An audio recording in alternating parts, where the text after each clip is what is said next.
இன்றைக்கி பசங்க 2 பேத்துக்குமே லீவு தாங்க. ஸோ கிரேடிங் டேன்னு சொல்லிட்டு லீவ் விட்டுருந்தாங்க. கிரேடிங் டேனா ஒண்ணும் கிடையாதுங்க.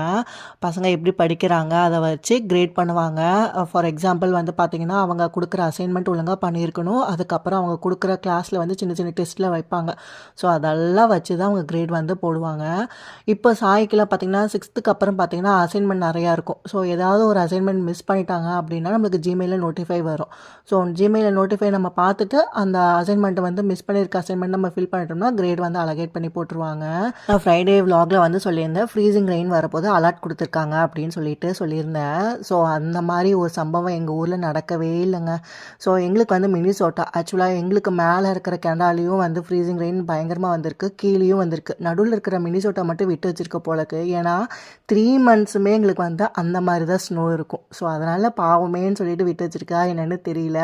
நானும் வந்த ஃபோட்டோஸ் வீடியோஸ்லாம் எடுக்கலான்னு பார்த்தேன், வரல.